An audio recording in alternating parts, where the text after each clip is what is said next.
Hey guys, before I start the video, I just wanted to clarify a few things. If you're on the Xbox One platform and you need help, I do apologize if I'm not able to help you off stream or on stream. The reason if I turn you down it is because I have to do technical late game things and Warframe like Eidolons and Kuva farming in order to make platinum to keep things on the store for my reward system. So please don't be upset if I'm unable to play with you. It's nothing against you. It's just stuff that I have to do to make sure that I keep serving you guys as Twitch followers and YouTube subscribers. So please remember to drop a follow on my Twitch channel and subscribe to my YouTube channel. Remember to turn on the notifications. If you want more consistent communication with me, just follow the Discord, follow me on Twitter, follow me on Xbox, even though I'm not entirely sure how that works yet. Follow me on Twitch. And if you're curious as to how my giveaways work, just remember you could go straight to my Twitch channel, check out the commands list, and descriptions will be all over the place for you for whatever you want to learn. So thank you guys so much for listening, and on to the video. Hello everyone, Wolf125 here, back with another Warframe video, and today we're going to cover Mrs. Shield Lady, aka Hildryn. She is honestly a lot of fun. I was playing with her last night in a, not an arbitration, it was a Meso Fissure with the Corpus, and with her new Baelfire augment, she is just an insane powerhouse of destruction and tankiness and just everlasting shield love. She is extremely good if you want to be another kind of tank frame whilst not relying on energy. So something to note about Hildryn. Two things I've learned about her. So technically two things to note. One, if you have a team comprised of 4 people all using Corrosive Projection and you go to a Grenier map or a Void map, since the enemies will have no armor due to all 4 Corrosive Projections stacking, you actually won't benefit from her second ability, Pillage. So keep that in mind if you run with a full group of full Corrosive Projections and if they're running Coaction Drift as well. So something really cool that I was looking up the other night when I was trying to rearrange her build, because before I had Steel Fiber and Baelfire Surge with Umbral Fiber and Umbral Intensify. That way she had more power strength and she had more armor. But because the new augment came out, I didn't have enough polarity in order to run that, so I had to take those off, put on Steel Fiber, and go to Baelfire Surge with her new augment. So there's going to be some footage, not of this build, but of the previous build I had where I had Intensify and Fiber, the Emerald mods, put on her, and how long I managed to last solo with her in a Fissure mission. But last night I ran a hour-long Meso Fissure with this build, and I could have gone on a lot longer, but it was getting pretty late. I was getting pretty tired. And this is the cool thing, is the Baelfire Surge augment actually scales with your power strength. So I think the 250, I was getting at least 500, 550 shields back if you have to, or when you fully charge the shot. And the nullifier shields, man, she is a nullifier deleter. I love it. You want to take her to arbitrations or fissures or any corpus map on the star map, man, that is just it's a continuous run like you do an endurance run. Hildryn is definitely the ultimate nullifier killer. It used to be the mire, or used to be like the single fire shot with the Pandera, where you just click your right stick. I'm on console. It fires all the shots. Dude, this augment is so good. I absolutely love it. And I didn't think I would be able to last that long, because I took off the Umbral Fiber and Umbral Intensify, so my power strength took a hit along with my armor, but she still did incredibly well. She just kept gaining her shields back over and over and over again. There was no shortage of shields whatsoever at any given time. I wish I could have recorded that last night, but the footage is going to follow after the explanation of this build was when I had my Umbral Fiber and Umbral Intensify. So a little bit about the build, and a little bit about her abilities. On all my frames, I always use Arcane Guardian, and this is something you're really going to want, is Arcane Aegis. If you can, get 2 Arcane Aegis, rank 3. I'd say they go for about 100 to 200 platinum if you can get a good sale or good buy, depending on what platform you're on. I do Eidolon hunts, so I got these pretty much just from grinding Eidolons. So since she's a tank-based frame, you want to have a lot of armor, and of course you want redirection, so that way you can get as many shields as possible. Strength to help with the Baelfire damage, range to help with her 4th ability, which can crowd control and drop energy orbs for your allies, efficiency to help with your shield efficiency. She doesn't need that much duration because it doesn't affect too much of her abilities. It's extremely diverse in ways like buffing and taking care of your allies, giving them extra overshields all the time. So again, about her Baelfire augment, when you cast this on a nullifier, it just deletes it. It automatically deletes the nullifier bubble, and you get a crap ton of shields back. You also have Pillage, which will pillage a percentage of shields and armor nearby enemies to replenish Hildryn's own shields and overshields. Also removes status effects from Hildryn and her allies. That's really cool because if, say, your enemies or your allies are suffering from status ailments, that will help reset it. Haven, create a shield aura around allies. Enemies that purge shielded allies will take damage. So another great way to buff your allies, keep yourself alive, or keep your allies alive for a little bit longer. So if you're trying to carry, you could run a Haven focus build. And Aegis Storm, this is why I try to have a lot of range in my build, because not only does if you've got good range, it's going to affect a larger radius. So right now it's at 26.25 meters. That's pretty far.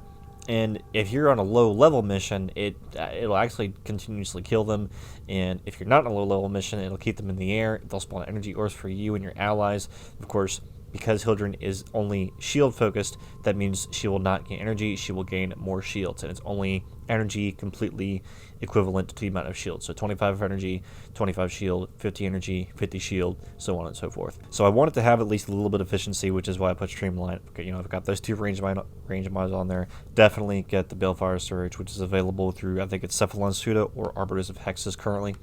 Another great mod to have with her is because while she's in her Aegis Storm, her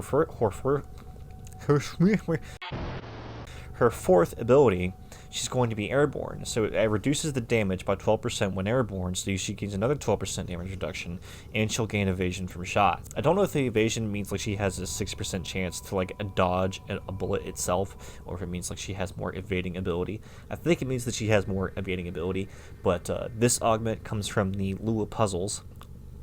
If you don't know how to do that, I'm going to try and make videos on those soon. As for the aura that you run, Corrosive Projection for Grenier, you would want Shield Disruption to help with Corpus, and you could always change that aura with like a aura forma if you really wanted to, but this build has worked out really well for me. It's been an all-around highly reliable, and I really want to see what happens when I get a second Arcane Aegis rank 3 and see just how quickly she'll recover her overshields. Now, some people will go and buy Arcane Barrier. It's much more expensive. And what Arcane Barrier does at rank 3 is on damaged 4% chance to fully restore your shields to max. So something else that synergizes really well with her just primarily being a shield focused frame is not only that, but also the mod with your Sentinel that restore your shields when you run out. So she becomes invulnerable when she runs out of shields as part of her passive. And your Sentinel will automatically regenerate all of those shields. So if you're having a rough time, it'll just go boop right back up to max. It's like I didn't think I was going to like Hildryn that much, because I have always been kind of against new frames because there's so many frames that need reworks and like revisits and everything. But Hildryn is a lot of fun because of her Aegis Storm, is you can just kind of fly around and be a continuous floating shield angel of death. With the Baelfire Surge augment, definitely you want this augment, because like I know the footage following after this is going to be without that augment, but the run that I was doing last night was so much fun. It got kind of redundant after a while, but it was still a lot of fun. In all of my videos, I claim that none of my builds are the absolute best, so you could always experiment around with running this on a different polarity, but I liked having the range. I really liked having the range because I feel like with the Aegis Storm, it's a great way to crowd control if you're in a group of 4. Helps keep everybody alive, helps keep your energy up, and she's just an all-around great tank frame to choose from, other than like Grendel or Rhino or Neja or Nidus or whatever. If you're just looking for something different, definitely pick up Hildryn. If you got a coupon, definitely skip the grind on her if you haven't gotten to max rank with Little Duck, without the Explorer Orb yet. As for how to get her, you have to be at max rank with Vox Solaris and go talk to Little Duck and start working on the Explorer if you haven't done Thermia Fractures yet. But if you're somebody who's just looking for a quick change of pace in the certain playstyle, definitely use a coupon to get her.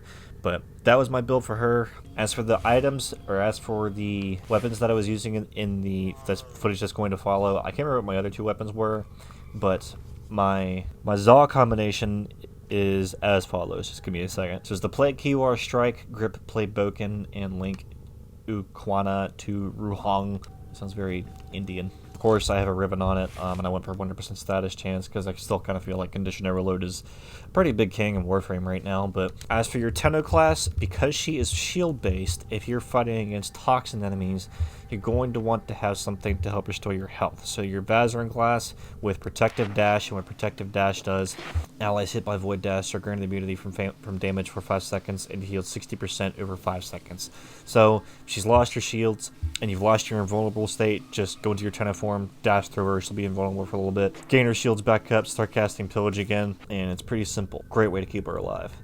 As for my Baelfire Charger, I haven't entirely experimented around with this yet, but this was my build for it. So because it's a blast radius type weapon, I wanted to go with Magnum Force to help increase the spread of the radius of when you do a Baelfire charge. So the Magnum Force, because it's a blast, it'll like cause it to split. Like the accuracy almost acts as if like the same as a beam weapon. So you want a lot of multi-shot with Lethal Torrent, Barrel Diffusion, and I want the Magnum Force to help split it. You also want a lot of fire rate because it charges up kind of slow. So I want, you get the Lethal Torrent, you got Gunslinger, you got Anemic Agility.